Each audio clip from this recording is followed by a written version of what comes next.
안녕하세요. 성공첩의 시작 접정보센터 이남기입니다.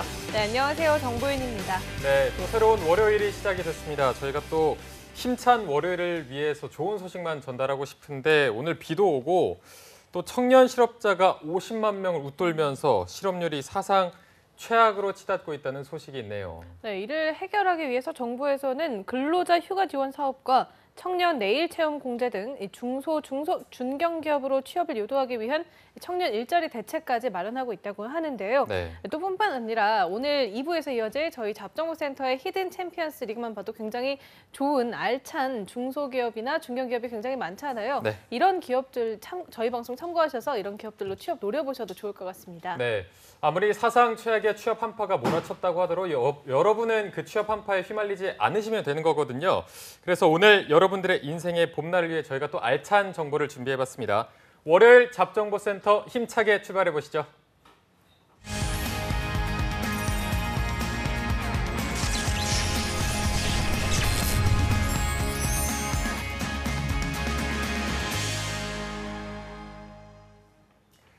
네, 춥고 어둡고 막막한 우리 취준생 여러분들에게 인생의 봄날을 안겨드릴 특집입니다. 봄날은 온다 시즌 2. 자, 오늘은 위포트의 차재원 컨설턴트와 함께하겠습니다. 안녕하세요. 안녕하세요. 안녕하세요. 네. 네, 어제가 일요일이었는데 네. 어제가 그 취준생들 사이에서 난이도가 높다고 소문난 SK 인적성이 치러졌다고 하는데 제자들 좀 소식이 어떤가요? 연락들이 안 닿고 있어요. 안 돼요? 예. 한 명도 안 되나요? 아니 그렇진 않은데 네. 다들 어려웠다고 하더라고요. 그렇죠. 너무 난이도가 어려워서. 뭐 HMS나 G서트를 재밌게 즐겁게 풀었던 분들도 굉장히 난해하고 어려워했다라고 말씀들을 주셔서 네. 뭐 같이 위로를 했죠. 근데 뭐 제가 치는 건 아니니까요. 고생들이 많았던 걸로 알고 있습니다. 이게 뭐 지난해보다 훨씬 어려워졌던 건가요? 체감 난이도는 사람마다 다르기 때문에 힘들지만 예년과 같이 예상했던 수준으로 어려웠던 것 같습니다. 네. 이렇게 뭐 어려운 시험 보고 나면 한번 보고 나면 기운이 쫙 빠지는데 일단 시험 보느라 고생하셨고요. 네. 그래도 저희가 항상 말씀드리는 것처럼 끝날 때까지 끝난 게 아니기 때문에 오늘 방송 집중해서 보시면 좋을 것 같습니다. 자, 이번 주에도 저희가 알짜 소식을 준비해봤는데 오늘은 또 어떤 기업을 준비해 오셨나요? 예, 오늘은 SPC 그룹 채용 소식을 좀 준비해봤습니다. 아무래도 인문계 분들에겐 거의 마지막 대기업이라고 할 수 있는 이유고요. 하반기에는 한 100명 정도 뽑는 회사라면 상반기 때는 한 7, 80명 선의 채용이 이루어지지 않을까 예상이 됩니다. 네. 해당 기업체의 접근도도 그렇고 구직 활동하시는 분들의 거의 마지막 어떤 지원의 어떤 회사가 아닐까 하는 마음으로 준비를 좀 해봤습니다. 네. 오늘은 이렇게 말씀하신 것처럼 SPC 그룹의 합격 전략을 한번 살펴볼 텐데요. 먼저 채용 공고부터 살펴보도록 하겠습니다. SPC 그룹 지원서 접수는 4월 29일 오후 11시까지 마감인데요. 이번 상반기 채용은 파리크라상과 BR코리아, SPC 네트워크스, SPC 클라우드 이 4개의 계열사에서 진행이 됩니다. 채용 절차는 서류 심사와 인적성 검사를 거쳐서 실무 면접과 임원 면접 순으로 이루어집니다. 네. 이게 SPC 그룹 하면 뭐 음식료나 외식, 서비스, 프랜차이즈 등 사업을 하는 뭐 파리바게트나 베스킨라빈스 이런 뭐 아르바이트도 많이 하는 친숙한 기업일 텐데 이게 많이 접하기 때문에 취준생분들도 굉장히 친숙하게 느껴질 것 같아요. 그렇죠. 많이 접근하기 때문에 저도 어저께 밤에 던킨 다녀왔거든요. 어제 밤에요? 예. 어제 좀 원칙이 당이 맛있더라고요. 떨어져. 네, 당이 갑자기 떨어져갖고. 근데 이제 문제는 많은 분들이 친숙하니까 접근하기도 쉽고 쓰기도 쉬운데 네네. 네. 다른 경쟁자 지원자분들도 다 그런 같은 입장이기 때문에 네. 조금이라도 더 이제 지금 제대로 된 어떤 회사 지원에 대한 노력과 준비를 해주셔야겠고요. 회사 이름을 오기재하시는 분들이 분명 계십니다. 지원하셔야 될 회사가 주식회사 파리크라상 혹은 BR코리아와 같이 명확한 계열사명이 입력이 돼야 되는데 아무래도 그 해당 계열사에서 다루고 있는 특정 브랜드, 뭐 베라, 막 이렇게 말도 줄여서 또 이렇게 하시거든요. 베라, 그 이제 빠바 이렇게. 예, 그렇죠. 연유 이러면 기분 안 좋지 않습니까? 연유가 연합뉴스를 연유라고 하면 안 되잖아요. 그러니까 이런 좀 약간 막연한 접근을 하셔서는 좀 곤란하겠습니다. 네네. 네, 사실 우리가 이 길거리에만 나가도 쉽게 접할 수 있는 기업들이 상당히 포진한 만큼 좀 학생들이 많이 지원할 것 같은데 실제로 어떤가요? 예, 실제로 많이들 묻지 마식으로 지원들을 하시고요. 어. 특히 이제 전공 무관으로 거의 뭐 막판에 이걸 지원하시는 분들이 계십니다. 아마 저희 영상을 네이버나 유튜브와 같은 플랫폼에서 다시 보기를 보시는 분들은 아마 마감 전날 혹은 전전날이실 것 같은데요. 많이 놀라셨죠? 늘 이런 식입니다. 회사도 바보가 아닙니다. 이 SPC 그룹도. 근데 지원자분들 그 뒤늦게 쓰시는 분들께 좀 집중해서 말씀드리고 싶은 건 이미 여러분의 경쟁자들은 이미 완성을 해놓고 그 면접까지도 대비를 하는 식의 노력들을 하시는 분들이 많을 거거든요. 그러니까 허투루 넘겨짚어서는 좀 안 될 회사고요. 좀 면밀히 각 전형별로 잘 제대로 준비를 해주셔야 되지 않을까 싶습니다. 네. 아까 채용 규모가 상반기 한 70명에서 80명 정도가 네. 된다고 하셨죠. 그러면 또 그만큼 입사를 위한 구직자 여러분들의 노력도 많이 필요할 텐데 이게 궁금한 게 스펙이 있고 또 소위 뭐 지원 분야와 관련된 경험이 있다면 이 두 개를 비교했을 때 좀 더 어떤 게 중요하다고 할 수 있을까요? 일단은 경험이 중요하죠. 아무래도. 경험이 특히 관련된 경험이. 그렇죠. 유관 경험이 중요할 것이고 실제로 이 회사 같은 경우는 전체 채용, 신입 공채 기준으로 채용 기준의 10% 정도는 이제 현장에서 아르바이트 경험이 3개월 이상 된 분을 채용을 하게끔 본인들이 스스로 정해 놓으셨다라고 채용 설명회라든가 각종 외부 자료들을 통해서 소개를 해주고 계십니다. 상대적으로 스펙보다는 소위 유관 경험이 있다거나 혹은 경쟁사에서 아르바이트 했던 경험도 좋으니까 식품이나 외식 관련된 경험이 굉장히 중요하다고 할 수 있겠고요. 그 많은 경쟁자분들께서 아셔야 되는 게 이런 회사들에 대한 어떤 취업을 준비하시는 데 있어서 약간은 안일하게 접근을 하시는 경우들이 있으세요. 그러니까 네. 방금 말씀드린 것처럼 어느 정도 스펙을 갖춰놔야만 합격을 하고 이 정도 스펙은 요거 부족하니까 공부를 더 해야 되고 메워야 되고 이런 식의 접근을 하셔서는 안 되거든요. 일단 식상한 말일 수도 있는데 당장 지금 집 밖으로 나가서 관련된 매장들을 둘러보시고 현장에서 어떤 일이 벌어지는지를 이해를 좀 하고 계셔야 됩니다. 네. 본인이 생산 관리자다, R&D를 할지라도 해당 회사가 어떤 업을 하는지를 이해하고 있는 지원자인지 여부를 지금 이따가 문항을 살펴보겠지만 그 문항들 곳곳에서 확인을 좀 하실 수가 있거든요. 네. 근데 이제 또 부탁드리고 싶은 건 이런 종류의 취업을 준비하시는 데 있어서 본인이 해당 플랫폼, 즉 외부 매장들을 직접 둘러보는 것 그 자체가 이제 깊으신 분들이 계세요. 나 오늘 베스킨 8군데 돌고 왔다. 강남 역삼, 테헤란도 포함. 내일은 광화문 일대 돌 테야. 그러니까 그 행위 자체가 좋지 방문했다는 그 목적만 가지지 정리를 안 한다거나 그걸 본인의 자기소개서나 면접 답변으로 연결지어 이어지지 못하는 분들이 꽤 계시거든요. 시간 낭비네요. 그렇죠. 시간 낭비를 하는데 본인은 무언가를 하고 있기 때문에 내가 취준을 하고 있네라고 착각을 하시는 분들이 특히 뭐 CJ 푸드빌이나 SPC, 이랜드의 일부 계열사들을 지원하셨을 때 과거이긴 하지만 이런 좀 착각들을 많이 하시는 분들이 계십니다. 분명히 말씀드리지만 본인이 해당 직무 안에서 이 업을 왜 이해해야 되고 현장에서 어떤 일이 벌어지고 우리의 제품이나 서비스가 어떻게 고객들에게 전달되는지 회사가 추구하고자 하는 업의 비전이나 미션이 실제 현황에서 어떻게 접목되고 이어지고 있는지를 정리하는 습관이 필요하겠다. 따라서 스펙보단 경험이요. 경험보단 직접 발로 뛰시면서 느꼈던 것들을 정리해 주는 것. 이 세 가지의 어떤 그 난이도의 그 중요도의 차이를 이해하셨으면 좋겠습니다. 네. 확실히 이제 발품을 파셨으면 꼭 정리를 잘 해두시는 게 이 지원서 작성이나 추후 면접 준비에도 큰 도움이 될 것 같습니다. 네. 지난 16일부터 SPC그룹이 상반기 공채를 시작했다고 하는데 이 SPC그룹이 사실 베스킨라빈스, 뭐 던킨도너츠 이렇게 빼고는 저도 잘 모르겠거든요. 구체적으로 어떤 기업인가요? 사실 저도 이 직업을 갖기 전까지는 잘 몰랐어요. 다 똑같죠. 네, 그렇죠. 왜냐하면 그냥 정립한 해피포인트 이게 다일 줄 알았는데 네. 일단은 해방과 함께 시작한 상미당이라는 이름의 회사로 시작을 합니다. 소위 어. 식품회사로 시작을 네. 하게 되었고 좀 오래됐네요. 그렇죠. 오래되었죠. 그래서 80년대 중반에 이제 파리크라상, 파리 바게트가 이제 시작이 돼갖고 국내에 거의 대표하는 브랜드로서 성장을 하고 있는 상태입니다. 그리고 우리가 잘 알고 있는 해피포인트. 이 포인트가 2000년도 7월에 이제 새롭게 거의 뭐 국내 최초로 포인트 카드 제도를 도입을 하는 기업이기도 하고요. 네. 소비자 접점에서 먹는 것 그리고 먹는 것을 기반으로 한 외식 산업 전반에 걸쳐서 많은 사업을 진행을 하고 있는 회사라고 할 수 있고요. 지금 공고에 떠 있는 기업 중에 SPC 클라우드나 SPC 네트워크스가 있습니다. 네트워크스라 하면 기본적으로 계열사 내에 있는 IT 시스템을 다루는 회사고요. SPC 이제 클라우드는 해피포인트 관련 마케팅 베이스의 회사입니다. 네. IT 관련된 서비스와 그 마케팅 관련된 그런 영역들을 하는 회사들의 지원도 이루어지는 이 시기가 된 만큼 회사의 발전도가 점차 커지고 있다고 할 수 있습니다. 한 네. 73년 된 역사답게 발전을 하고 있고요. 우리가 알고 있는 그 파리크라상 계열사에 있는 파리바게뜨나 여러 그런 외식 브랜드, 우리가 마주할 수 있는 그런 브랜드의 채용이 아무래도 많은 현실입니다. 네.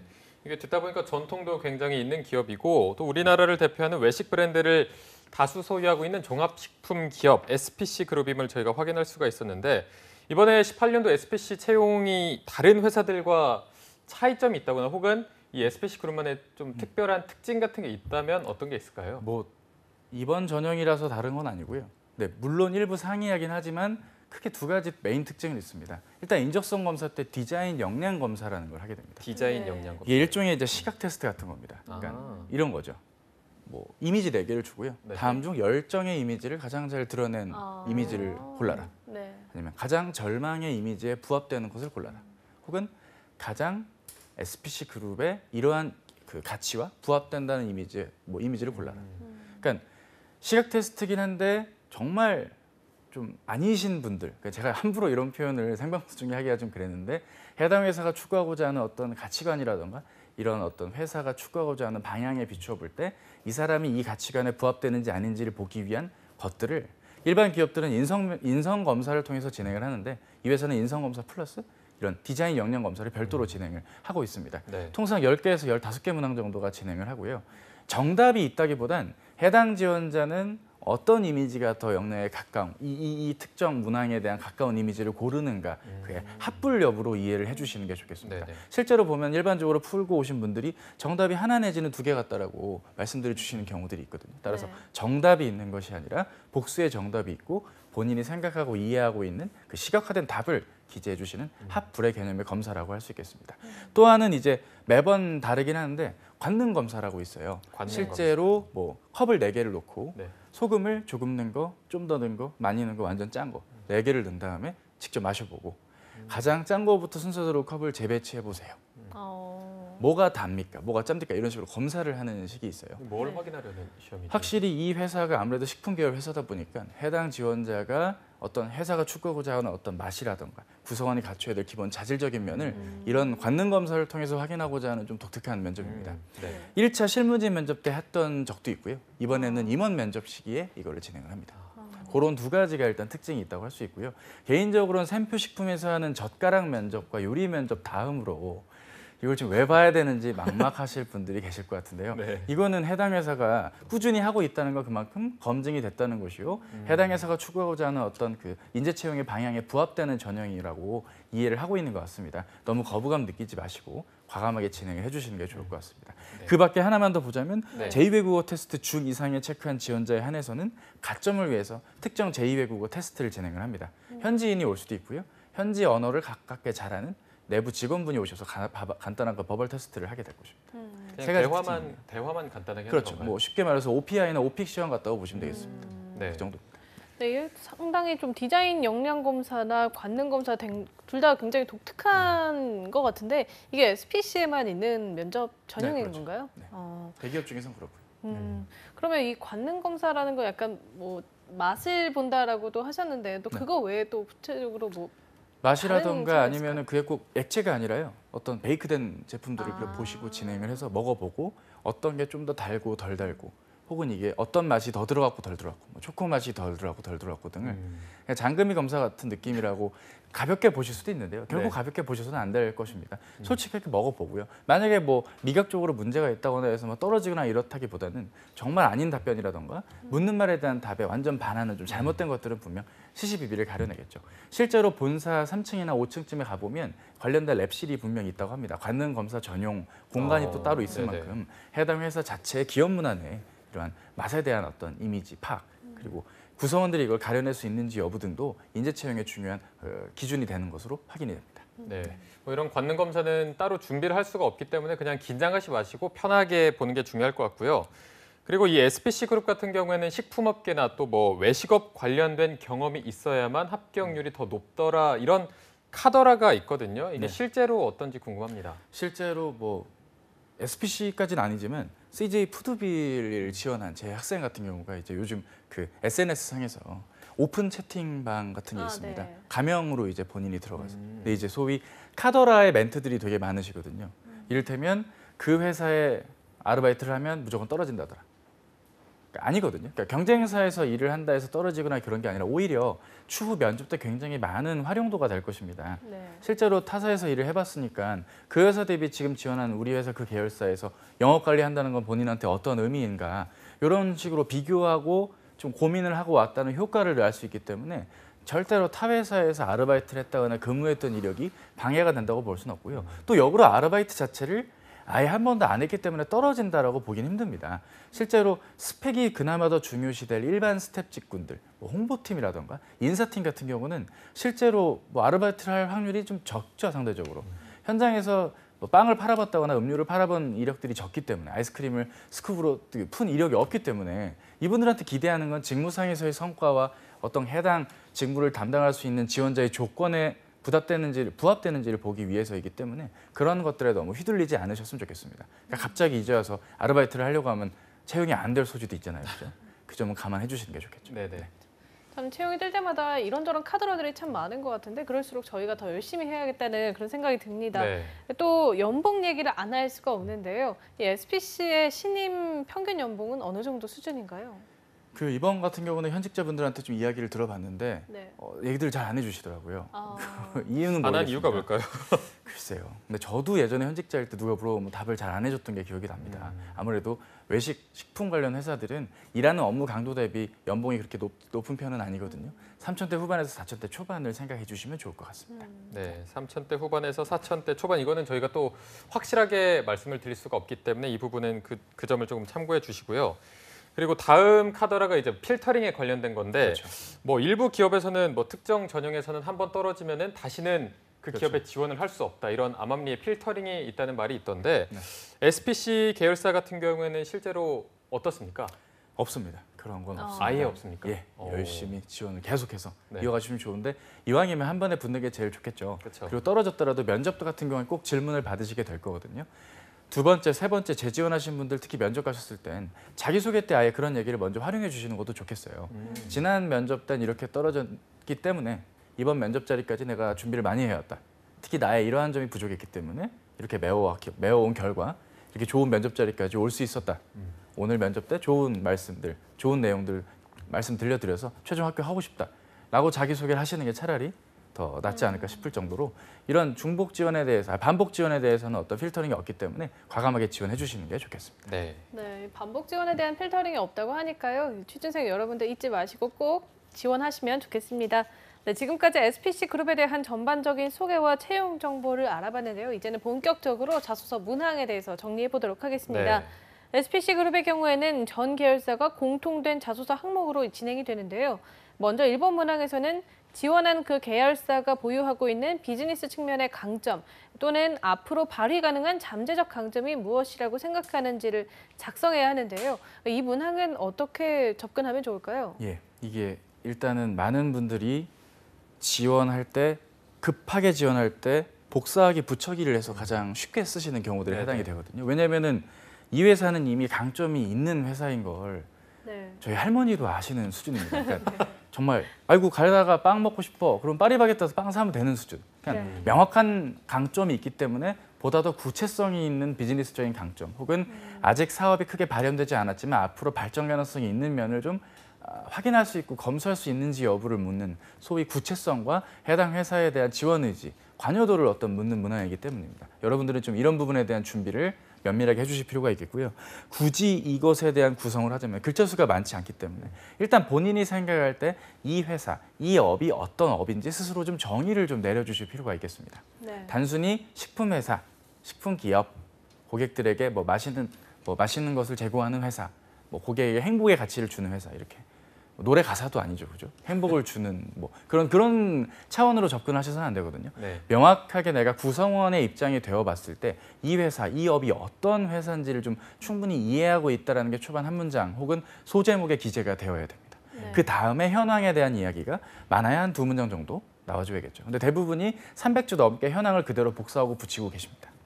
그리고 내가 이제 이 해당 회사의 현황 한두 문장 아래 그럼 내가 이제 구성원으로서 어떠한 자세 그리고 내가 이해하고 있는 바를 어떻게 실천할 수 있는가 등을 이해하고 있는 문장이 후반부에 나와줘야 됩니다. 소위 입사 이후에 어떻게 기여할 수 있는가까지도 고민을 한 내용이 좀 구성이 되어야겠는데요. 여기까지 이야기하면 잘 이해가 좀 안 되시죠? 결국에는 구체성을 띠자면 해당 직무 안에서의 역할이 필요할 것입니다. 근데 문제는 그런 게 있죠. 이제 오늘 문항들이 꽤 가지수가 되고 해당 직무에 대한 이야기를 굉장히 많이 얘기해 줘야 되는데 나는 생산관리자, 나는 영업관리자라서 할 얘기가 2개밖에 없는데 그럼 어쩌란 얘기입니까? 이렇게 접근을 하실 수가 있어요. 분명히 말씀을 드리지만 하나의 면만으로 나를 어필해서는 절대 설득이 안 되는 게 대졸공채 취업의 특징이라고 할 수 있겠거든요. 본인이 영업 관리자를 희망한다고 해서 소통, 협업, 소통, 협업, 소통, 협업 같은 얘기를 반복하면 이걸 읽는 분은 거짓말한다고 느껴질 것 같아요. 구성원으로서의 자질이 될 수도 있고 업에 대한 이해도도 있고 해당 구성원으로서 과거에 유관 경험이 있는지 여부 혹은 현황 아래 앞으로 어떻게 해야 될지에 대한 전망 그리고 내가 앞으로 어떻게 노력할 거에 대한 어떤 포부라던가 이런 여러 가지 면면들을 종합적으로 나를 보여줘야 되는 게임에 할 얘기가 한두 개밖에 없다고 징징거려서 해야 되겠습니까? 그러니까 고민을 좀 충분히 해주셔야 될 부분이 아닐까 싶습니다.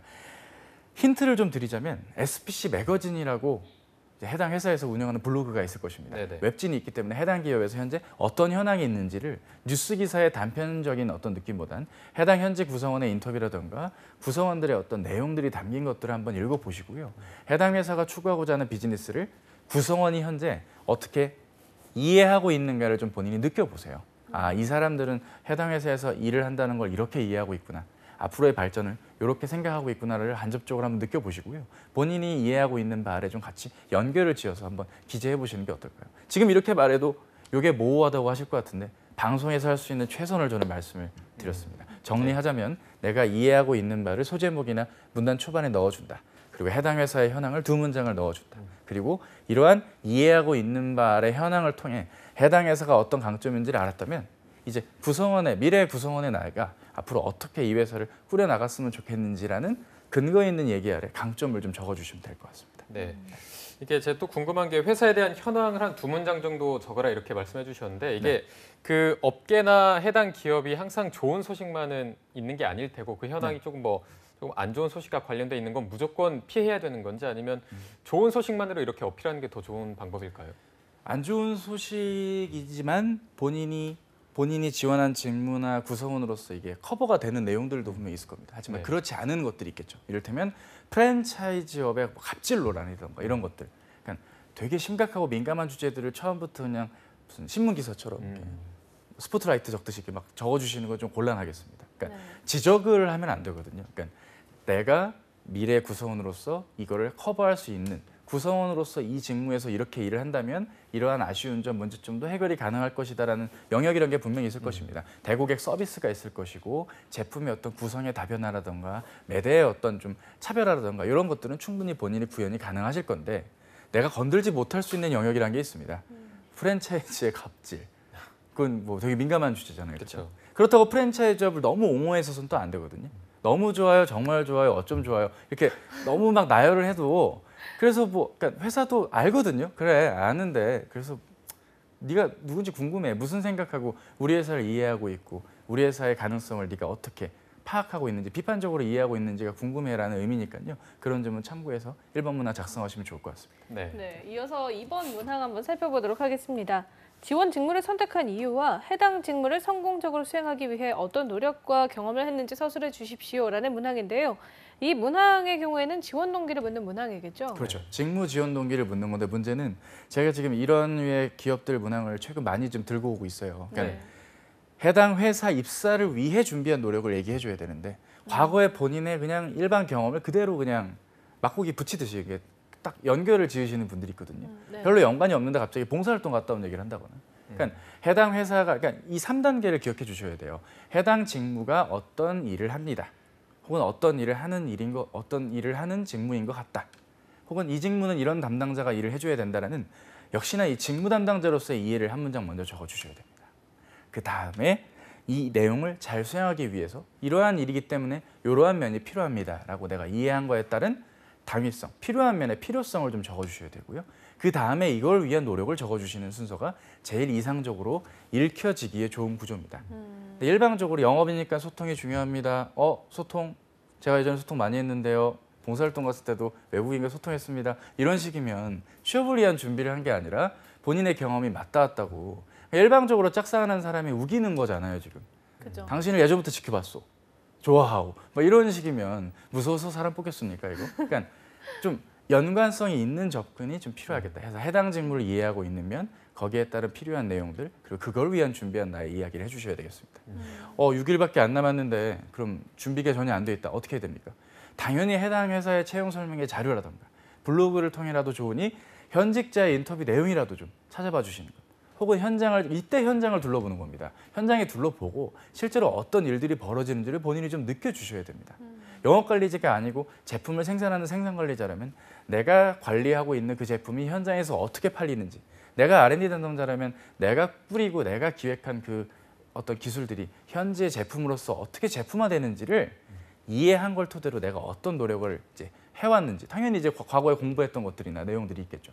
이런 식으로 발품을 팔아본다거나 하다못해 간접적으로 현직자 인터뷰라도 좋으니 좀 만나보시고 정리해 주실 것을 부탁을 좀 드리고 싶습니다. 네. 이게 무조건 내가 어떤 경험이 있지, 그래서 이 경험을 떠올리고 거기에 맞추기보다는 일단 직무에 대한 이해가 먼저 좀 충분히 돼야 되는 게 수반이 되어야 될 것 같고요. 자, 이어서 3번 문항 바로 살펴볼 텐데 3번은 본인의 지원 직무를 통해서 지원 회사의 성장을 도모할 수 있는 방법을 서술하라 이렇게 써 있습니다. 직무 입사 후 포부에 대해서 쓸 때 뭐 좀 특별히 항상 묻는 질문인 것 같지만 특별한 꿀팁 같은 게 있을까요? 네. 대본 소화력이 보통이 아니신 것 같습니다. 제가 이게 꿀팁이라는 단어가 쉽지 않으신 것 같았는데 그대로 꿀팁을 읽어주셔서 일단은 꿀팁은 없고요. 다만 회사의 연영이라던가 최근 회사의 기조를 한번 봐주셨으면 좋겠습니다. 일반적으로 대기업의 기준으로 어느 업종이나 크게 두 가지 방향이 있습니다. 소위 확장을 하는 기업이 있고요. 네. 혁신을 하는 기업이 있습니다.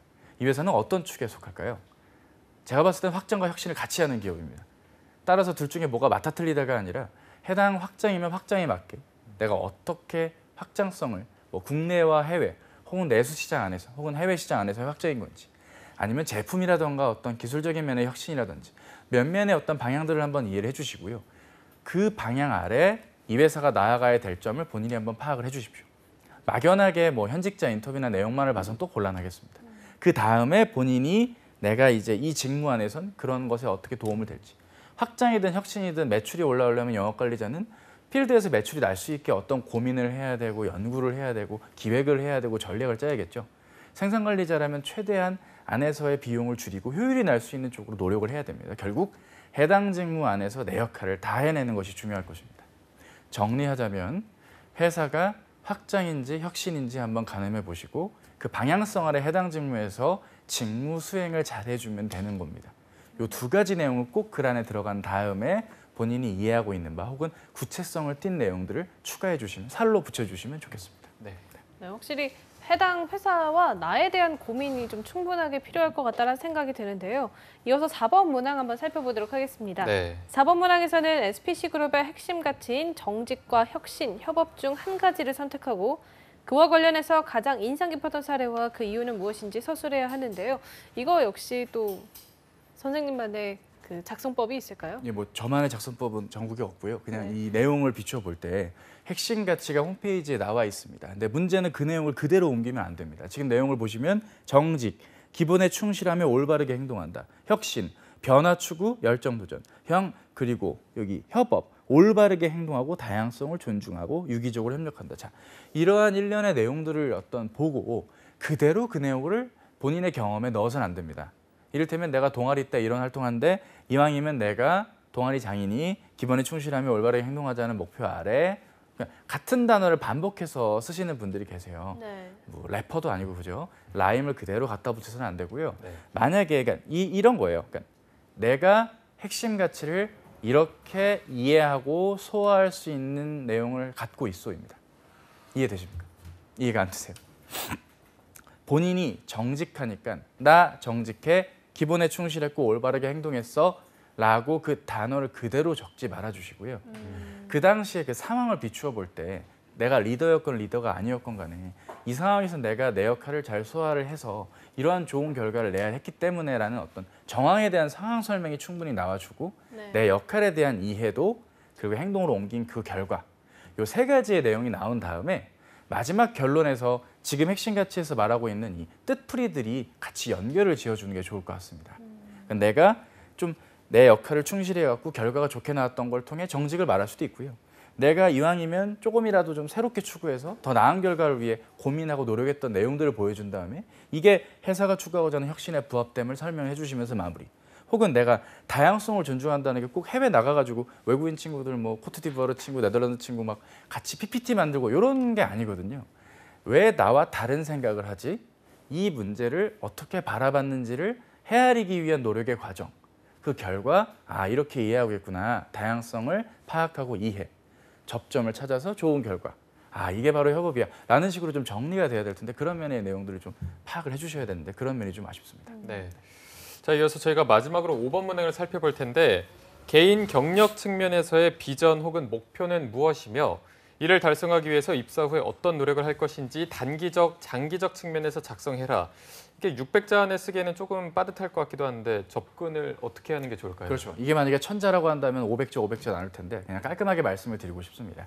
소제목이라든가 문단의 초반에 장기적 포부를 좀 적어주시는 게 차라리 낫습니다. 그리고 그 네. 장기적 포부를 내가 세팅 혹은 생각하게 된 이유를 그 아래 문장에 적어주시거나 이를 뒷받침할 수 있는 현황을 적어주시고요. 마지막엔 이러한 장기적 포부를 달성하기 위해서 당장 이 단기적으로는 어떠한 노력과 내용들이 필요한지를 적어주시면 600자가 완성이 될 것 같습니다. 네, 이상으로 SPC그룹의 자소서 합격 전략을 살펴봤는데 전반적으로 자소서 작성에 있어서 좀 유념해야 할 점이 있다면 어떤 게 있을까요? 크게 두 가지였습니다. 일단은 계열사 이름을 정확하게 적어달라. 네. 굉장히 중요한 부분이자 너무 네. 기본인데 놓치시는 분들이 있습니다. 또 하나는 해당 회사의 홈페이지에 있는 내용을 그대로 옮기지 마시고요. 네. 내가 업을 충분히 이해하고 있는 일머리가 있는 지원자임을 충분히 어필을 해주시는 게 중요한 포인트일 거다 생각을 하고요. 막연해도 좋으니까 한 번이라도 매장을 직접 방문해 보시고 지원 분야와 직무가 다르더라도 이 업을 어떻게 이해할 수 있는지의 과정을 차라리 녹여주시는 거 부탁을 드립니다. 굳이 중요도를 따지자면 4, 5번보단 1, 2, 3번이 더 중요하겠다 말씀을 드리겠습니다. 네. 자, 저희가 자소서 합격 전략까지 살펴봤는데 이어서 다음 차례도 빠르게 살펴보도록 하겠습니다. SPC 인적성 관련해서 살펴볼 텐데 이 SPC 그룹의 인적성은 어떤 식으로 진행이 되나요? 인적성 같은 경우는 크게 문항이 적성의 경우는 크게 네 가지입니다. 언어, 수리, 그리고 이제 지각 능력, 디자인 이렇게 있는데요. 문항은 작년 하반기 기준으로 100문항 정도가 나왔습니다. 난이도가 어렵진 않습니다. 다만 디자인 역량 같은 경우는 답이 없기 때문에 이런 면에서 난해하실 수가 있겠지만 열린 마음으로 편하게 푸시면 되겠습니다. 떨어졌다고요? 그러면 이게 맞지 않은 거였죠. 그 점은 어쩔 수가 없을 것입니다. 네. 오히려 또 인성검사에서도 문항이 많을 것이니까 그 부분을 염려를 해두시고 접근을 잘 해주시면 되고요. 일반적인 그냥 GSAT나 HMAT 그냥 흔한 인적성 문제집을 푼다거나 대기업 문제집들도 뭐 유형 문제집들도 있습니다. 그리고 SPC 관련 문제집이 2개 회사께쯤 있기 때문에 빠르게 사서 구매를 좀 틈틈이 해보시는 것도 좋을 것 같습니다. 네. 인적성 전형까지 살펴봤는데 그러면 면접은 어떻게 진행이 될까요? 일단은 면접은 크게 2개로 나뉘는데 일단은 실무진 면접. 요즘 많은 기업들이 하고 있지만 결국 자기소개서와 이력서 기반의 일부 꼬리 질문이 들어갈 수 있는 그런 류의 면접들이 주를 이룰 것입니다. 다른 회사도 아니고 왜 SPC 그룹의 이 계열사에 지원을 하는지, 본인이 해당 직무에 어떤 점과 연관이 있고 이와 관련된 유관 경험이 있는지, 유관 경험이 없다면 특정 경험을 기반으로 이 사람이 과연 이 일에 적합한지 아닌지를 묻는 경험들이 주로 있습니다. 일반적으로 대기업에서 최근 묻는 이런 문항들의 특징은 협업을 했던 경험, 목표 지향적이었던 경험, 인생에서 가장 성취감을 느꼈던 경험, 성공이나 실패 등을 묻는 식의 질문들이 주를 이루고 있습니다. 네, 한번 생각을 해보십시오, 여러분. 본인이 언제 성공했고 언제 실패했다고가 누구나 이해할 수 있는 경험이 있다면 굳이 일일이 설명 안 드려도 이해가 되겠죠. 이를테면 제가 직업방송에 100회 출연했다 가정을 해봅시다. 100번 출연했어요. 저 되게 기쁘거든요. 그래서 이해가 되십니까? 아니 방송 출연 100번 한 게 뭐 그렇게 대단한 성공이야? 이해가 안 되시죠? 하지만 저한테는 성공이거든요. 자, 이런 식으로 본인이 면접관한테 본인만 만족한 이야기를 전했다고 한번 생각을 해보십시오. 잘 이해가 안 될 것입니다. 따라서 본인이 동아리 회장을 한 게 그렇게 성공이었다면 이게 왜 성공인지를 분명히 설명을 해주셔야만 된다는 게 이런 꼬리 질문을 좀 막는 방법이 될 것입니다. 꼬치꼬치 나는 답을 하는데 왜 이렇게 나한테 자꾸 트집을 잡지? 라는 느낌을 일부 받으시거나 압박을 느끼실 수도 있거든요. 실제로 제 학생 중에는 울먹이는 학생도 있었어요. 아이고. 나는 답을 했는데 그게 아니고 자꾸 다른 경험을 독빛 독촉하듯이 자꾸 따지더라. 네네. 이게 이해가 안 된 거거든요. 그 면접관이 이해할 수 있게끔 내 경험을 정리를 평소에 키워드 중심으로 해주시는 게 좋을 것 같고요. 2차 면접은 이제 아까 말씀드렸던 관능 검사를 포함해서 경영진 면접 그리고 임원 면접이 예정이 되어 있습니다. 구성원으로서 갖춰야 될 자질이나 내용들을 묻는 것이고요. 아까 말씀드렸던 핵심 가치가 본인의 경험을 통해 이해하고 있는지 혹은 제대로 된 직업관과 인생관을 갖추었는지를 묻는 게 주요 특징이라고 할 수 있겠습니다. 여러분들 이번 기회에 좌우명 하나 장만하시는 게 좋을 것 같아요. 지금 이 영상 보시는 분들 중에 좌우명 없는 분들 되게 많거든요. 저는 저희 두 아나운서 분들이 좌우명이 있다고 생각을 합니다. 그죠? 좌우명 있으시죠? 있죠. 있겠죠? 있죠. 있으셔야 됩니다. 왜냐하면 구직활동함에 있어서 자네 꿈이 뭐야? 우리 인생이란 무엇일까? 라는 임원 면접 질문에 선뜻 답을 못하고 계십니다. SPC 그룹 대비라서가 아니라 일반적으로 본인이 갖고 있는 어떤 좌우명 하나쯤은 장만하시는 게 좋겠습니다. 저는 2개나 있는데 여러분은 하나도 없군요. 구직자니까 당연히 준비를 해주셔야 되지 않을까 싶네요. 네. 자, 이게 사실 기업에서 원하는 인재상이 다 정해져 있는데 만약에 SPC 그룹에서 원하는 인재상이 딱 이거다 정해졌으면 이런 점에서 내가 부합하고 있다 이런 걸 어떤 식으로 어필하는 게 가장 좋을까요? 일단 회사에서 말하고 있는 실행력과 추진력이 있습니다. 그 실행력과 추진력에 해당되는 노력들이 있어야겠습니다. 근데 실행력과 추진력이 나 실행력 있음이라고 해결이 되지는 않겠죠. 왜 실행을 하고 왜 추진하게 되었는가를 생각해 본다면 목표 지향적인 사람이어야 되고요. 과업 수행 능력이 뛰어나야 됩니다. 그리고 본인이 이 일을 왜 하는지 이유는 알고 뛰어드셔야 됩니다. 일 머리가 있고 해당 업에서 내가 어떤 역할을 하는지를 이해하고 있고 자부심을 가지고 일할 수 있는 그런 사람으로 어필해 주셔야 됩니다. 따라서 본인의 과거 경험 역시 그런 식의 생활을 해왔거나 과거에 그러지 못했기 때문에 그 뒤로 현재 나아지고 있음을 보여지는 그런 답변 구성들이 자기소개서나 면접 때 일부 나와줘야겠습니다. 네, 근데 여기 SPC 같은 경우에 직무 제한이 없으니까 인문계생들이 많이 지원할 것 같은데 그렇죠. 이 유관 경험이 없는 이공계생 같은 경우에는 좀 어느 계열사로 지원하는 게 좋을까요? 일단은 각 그 계열사마다 공고를 보시면 생산관리랑 R&D 다 해당 기업 공고들이 네. 있습니다. 다만 TO가 매우 적기 때문에 네. 이공계분들 같은 경우는 그냥 어쩌다 한번 지원을 하시는 경우들이 덜어 있거든요. 뭐 말리진 않겠습니다. 하지만 본인이 좀 여유가 있다거나 지금 네. 한참 면접 대비를 함에 있어서 그렇다고 서류 전형을 아예 포기할 수는 없거든요. 본인이 조금이라도 관련 분야와 연관이 있다고 한다면 과감하게 한번 지원해 보시는 것도 추천을 드리고 싶습니다. 네, 아까 초반에 말씀하신 게 SPC 그룹한테는 뭐 문과생들이 도전할 수 있는 뭐 마지막 기업이다 이렇게 말씀해 주셨는데 네. 그럼 뭐 이공계 학생들을 위한 다른 추천도 있다면 혹시 뭐 생각나는 기업이나 이런 게 있으신가요? 어차피 또 하이닉스가 네. 또 공고가 뜨겠죠. 상시 수시 채용으로 또 뜰 것이고요.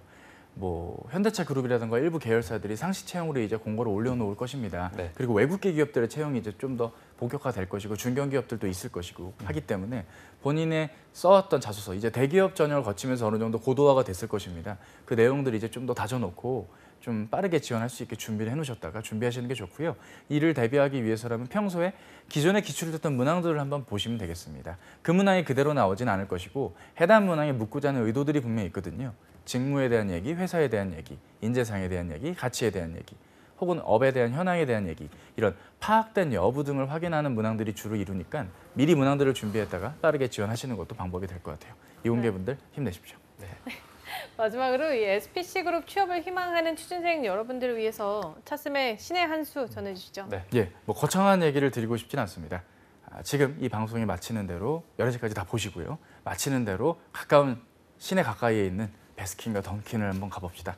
가서 구매도 해보시고 네. 단순히 맛있네로 그치지 마시고요. 지금 이 회사가 왜 이걸 이 위치에 했는가, 왜 이 제품을 이 상황에서 뿌리고 진행하는가 등을 고려하고 준비해서 내가 어떻게 이 회사의 구성원이 될 수 있는지를 가늠해 봤으면 좋겠습니다. 지금 제 얘기가 굉장히 막연하게 들리실 거라 생각이 될 수 있습니다. 좀 답을 알려달라고 말씀을 드리고 싶은데 작성에 대한 구성이나 내용들은 제가 충분히 가이드를 드렸지만 지금 제가 벅받쳐 오르고 차마 말씀드리지 못한 이 내용만큼은 본인이 직접 방문을 해보시고 느껴보실 것을 부탁을 드립니다. 네. 아직 시간이 남아있으니까 발품을 조금만 더 팔아보시고요. 오늘 도움 말씀 주신 위포트의 차재현 컨설턴트님 고맙습니다. 감사합니다. 고맙습니다. 네, 잡정보센터 1부에서 준비한 소식은 여기까지고요. 잠시 후 2부에서는요. 한유진 캐스터와 함께하는 전국 각지의 생생한 채용 소식을 알아보는 일자리 방방곡곡이 준비되어 있고요. 네, 취준생들이 알아두면 꼭 좋을 뉴스들만 모아서 전해드리는 취업인 뉴스도 준비되어 있습니다. 네, 어디 가지 마시고요. 채널 고정.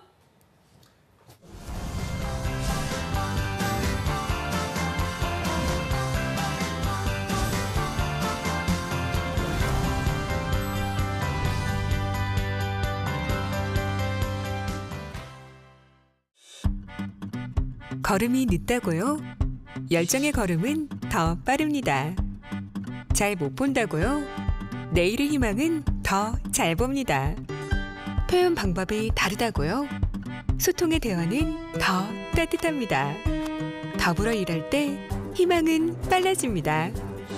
일자리는 나누고 희망은 더하며 누구나 동등하게 땀으로 평가받는 함께 일터. 모두가 행복해지는 일터입니다. 함께하자는 생각. 모두의 대한민국을 만듭니다. 든든한 생활 시작해 볼까요?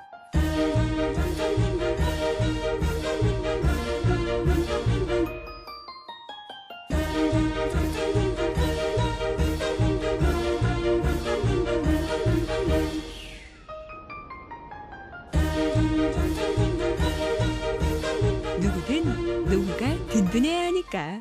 개인형 퇴직연금 IRP 최대 연 700만 원까지 새 공제 혜택을 받으세요.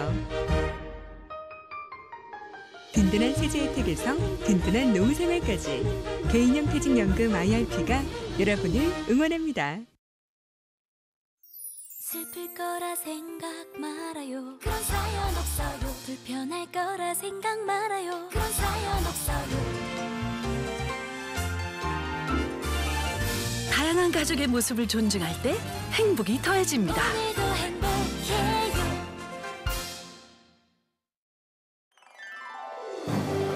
한국 직업 방송을 보면 취업이 보입니다.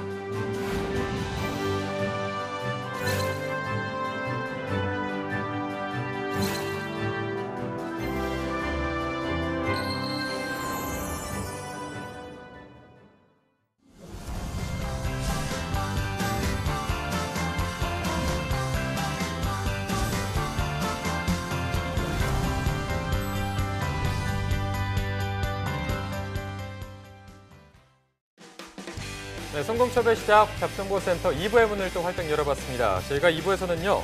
전국 각지의 생생한 소식을 만나보는 일자리 방방곡곡이 준비되어 있고요. 네, 취준생들이 꼭 알아두면 좋을 뉴스들만 모아서 전해드리는 취업인 뉴스도 준비되어 있습니다. 먼저 일자리 방방곡곡부터 함께 만나보시죠.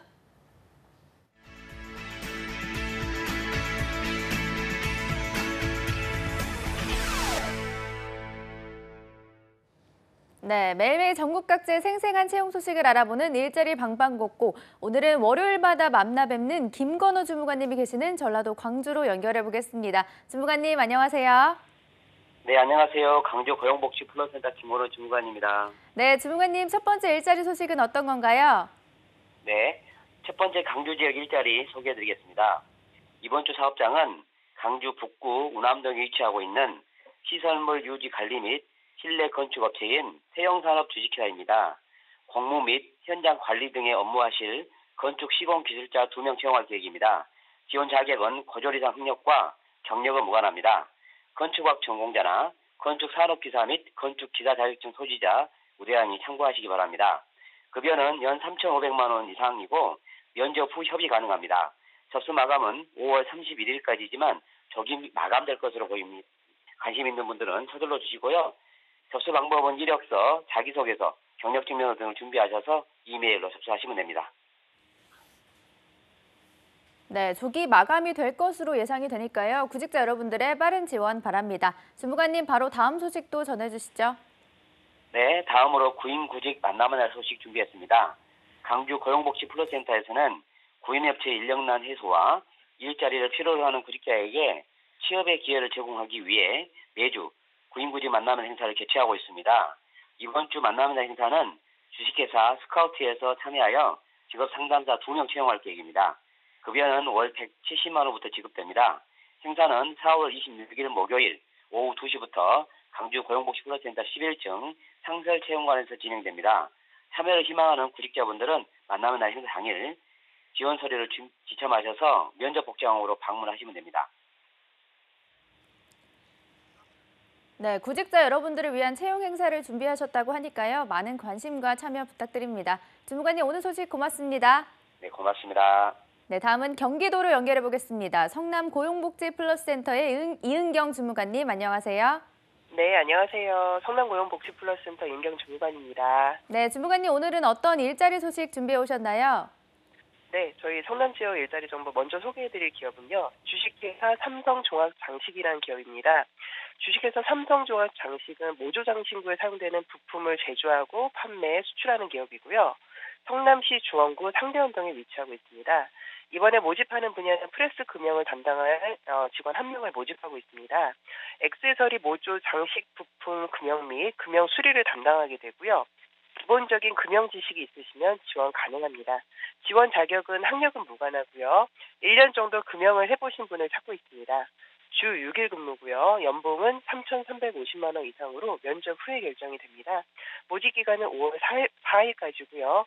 이력서와 자기소개서를 담당자 이메일로 보내주시면 1차 통과자에 한해서 개별 통보하게 됩니다. 자세한 내용은 워크넷 채용 정보를 확인하시기 바랍니다. 네, 1년 정도의 경험이 있는 분을 채용하고 있다고 하니까요. 참고하셔서 지원하시기 바랍니다. 주무관님, 바로 다음 소식도 전해주시죠. 네, 두 번째로는 채용 행사 소식을 전해드리겠습니다. 성남고용센터와 성남산업단지관리공단이 공동으로 개최하는 하이테크밸리 채용의 날 행사가 이번 주 목요일인 4월 26일 목요일 오후 2시에 성남산업단지관리공단 12층 대회의실에서 열립니다.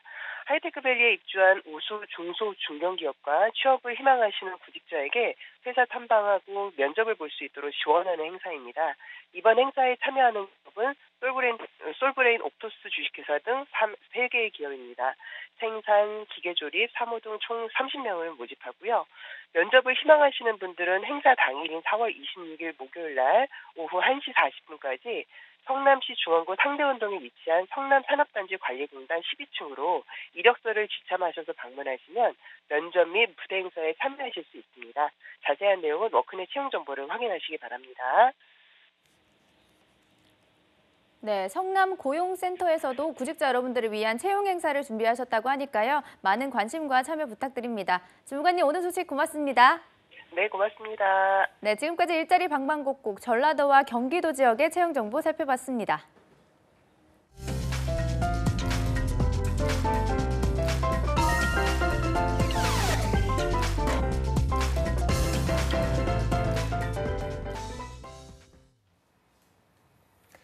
네, 구직자들이 꼭 알아야 할 소식들을 발빠르게 알아보는 코너죠. 취업인 뉴스 시간입니다.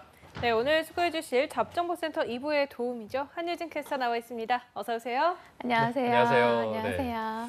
자, 오늘 한 주의 시작 월요일인데 어제부터 좀 비가 생각보다 많이 와서 약간 우울해지는 것 같기도 한데 네. 비 언제까지 오나요? 비가요, 내일 새벽부터 좀 서쪽 지방부터 그치기 시작해서 오후에는 좀 다 그칠 텐데요. 근데 특히 주의하셔야 할 점이 중부 지방에 계신 분들은 오늘 낮 동안 좀 많이 올 것 같아요. 그래서 좀 우산 좀 튼튼한 거 챙겨 다니시고요. 바람도 부니까요. 옷차림도 좀 든든하게 하고 다니셔야 될 것 같습니다. 네. 저는 사실 금방 그칠 줄 알고 우산 안 가져왔거든요. 아, 정말요? 네, 퇴근길이 좀 막막한데 오랜만에 좀 택시를 타야겠다는 생각이 듭니다. 네, 네. 오늘의 뉴스 어떤 거 준비해 오셨나요?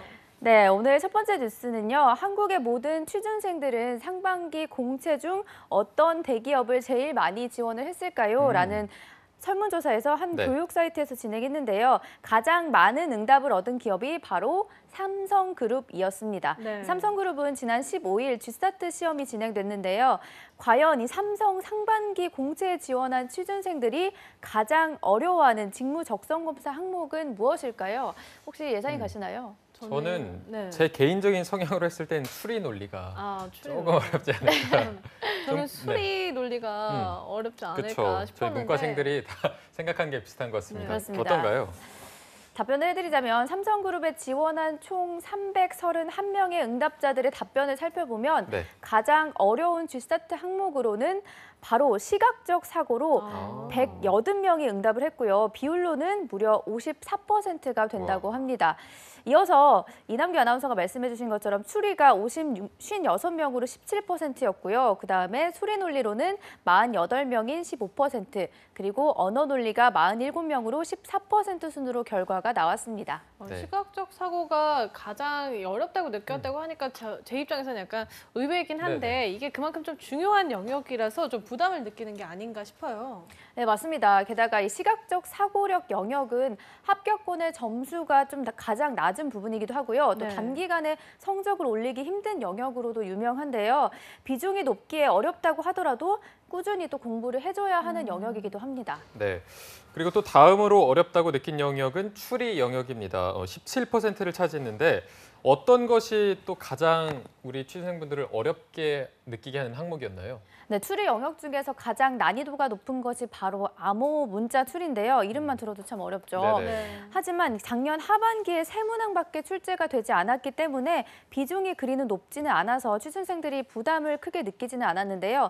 반면에 이 언어 추리 영역이 비중도 높고 중요하기 때문에 이 부분이 가장 난항을 겪은 부분이라고 할 수가 있겠습니다. 네. 네. 이 삼성 G사트는 매년 유형 변화가 거의 없기 때문에 취준생 여러분들이 이 준비할 때만큼은 어떤 유형이 나올지 몰라서 이렇게 당황스럽지는 않을 것 같은데 네. 이런 유형 변화에 따른 부담감은 좀 적을 것 같아요. 네, 그래서 그런지 이 삼성을 지원하는 취준생들을 대상으로 한 설문조사를 보면 답변이 좀 매년 비슷하게 나온다고도 하고요. 또 유형에 대한 부담감을 덜 수 있었던 것 중에 하나가 바로 상식 영역의 폐지입니다. 상식 영역이 가장 변별력이 높기 때문에 이 부분이 취준생들에게 가장 피부로 와닿았을 것 같다는 생각이 드네요. 네.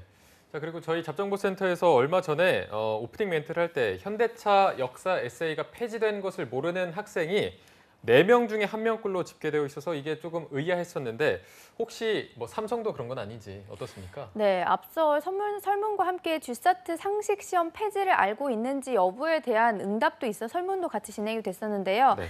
높은 수치는 아니지만 응답자 10%가 몰랐다고 답을 했습니다. 아이고. 그 10% 분들은 시험장 가서 딱 시험지 보고 굉장히 놀라셨을 것 네. 같은데 나머지 분들의 이번 이 G사트 상식 폐지에 대한 반응은 좀 어땠나요? 네, G사트 상식이 폐지가 되면서 문항수와 응시 시간도 좀 줄어들었기 때문에 이 부분에 대한 좀 부담은 덜 수 있었다라는 답변이 있었고요. 또 워낙 변별력이 높은 항목이 폐지가 됐기 때문에 이 부분에 대해서도 취준생들은 한층 부담을 덜었다라고 답을 했습니다. 그리고 또한 단순 암기 문제가 배제되고 사고력과 문제 해결 능력이 우선시 평가됨에 따라서 훨씬 문제가 좀 깔끔해진 것 같다라는 답도 있고요. 네. 또 하지만 한 응시생은 상식 공부를 할 필요가 없기 때문에 준비 과정에서 부담은 좀 없어졌지만 그만큼 좀 커트라인이 높아지지 않겠냐라며 우려를 나타내기도 했습니다. 네.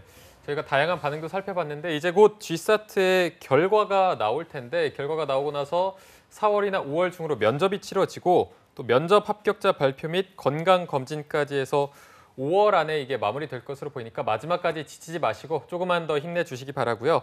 자, 다음으로 두 번째 뉴스도 한번 살펴볼까요? 네, 두 번째 소식에 앞서서 곧 면접 시즌이 다가오면서 취준생 여러분들 또한 이 면접 준비에 돌입하면서 과연 내게 어떤 질문이 들어올지 또 면접관들에게 어떤 점을 어필할지 고민을 많이 하고 계실 것 같습니다. 네. 하지만 또 어렵게 면접 전형에 올라가도 작은 실수를 하게 되면 면접관에게 부정적인 평가를 또 받을 수가 있죠. 그렇다면 이 기업 인사 담당자가 생각하는 면접 비호감의 유형을 미리 알아두면 미리 대비를 할 수 있을 텐데요. 어떤 것들이 있을지 저와 함께 알아보도록 하겠습니다. 네. 네, 기업 인사 담당자가 생각하는 이 면접 비호감 유형이라고 하면 네. 굉장히 약간 좀 겁도 나고 어떻게 올라간 면접인데 당연히 좋은 점수 받고 싶잖아요. 취준생들이 본인들에게 주어진 질문들을 대비하느라 이런 점에서는 좀 놓치기 쉬울 것 같은데 어떤 것들이 좀 비호감인지 말씀해 주시죠. 네, 한 취업 포털 사이트에서 기업 인사 담당자 575명을 대상으로 면접 비호감 지원자 유형에 대해서 조사한 결과 1위를 차지한 유형이 바로 지원 회사의 기본 정보도 모르는 지원자가 24.2%로 꼽혔고요. 네. 다음으로는 성의 없이 대답하는 지원자가 21.4%, 지각하는 지원자가 19.5%, 표정이 어둡고 좋지 않은 지원자가 12.2%, 그다음은 5% 미만의 응답인데요. 제출 서류와 다른 대답을 하는 지원자가 4%, 다리를 떨거나 삐딱하게 앉은 지원자가 3.7%, 마지막으로 부적절한 언어를 사용하는 지원자가 3.1% 등으로 순위를 차지하고 있습니다. 이게 듣기만 해도 비호감인데 이걸 실제 면접장에서 막 이 모든 거를 다 하면 다 떨어질 것 같아요. 다 다리를 떨거나 삐딱하게 앉으면서 지원 회사의 정보도 모르면 이건 100% 떨어질 것 같은데 이런 지원자들은 실제로 어떻게 평가를 받고 있는지도 궁금하거든요. 네. 기업에서 비호감형 지원자를 평가할 때는요. 55.1%의 인사 담당자는 감점을 한다고 답을 했고요. 또 비슷한 응답으로는 41.2%는 무조건 탈락이라고 답을 했습니다. 네네. 그리고 아무 영향이 없다라는 답변도 있긴 했는데요. 3.7%에 불과했습니다. 사실 불이익을 주고 또 떨어지는 게 너무 당연해 보이는 결과긴 한데 네. 이렇게 불이익을 주는 이유로는 어떤 것들을 꼽던가요? 네, 이처럼 불이익을 주는 이유로 가장 많이 꼽힌 의견은요. 38.1%로 사회생활에 기본이 안 되어 있다라는 답변이고요. 그리고 이어서 입사 의지가 부족해 보인다는 36.8%, 입사 후 문제를 일으킬 수 있어서 28.5%, 인재상과 부합하지 않아서 22.7%, 기본 역량이 부족해 보여서 19.7% 순으로 꼽혔습니다. 그리고 또한 우수한 스펙을 가지고 있다고 하더라도 면접 태도가 좋지 않다면 탈락시킨 지원자가 있다는 응답도 무려 73.9%를 차지하고 있습니다. 네.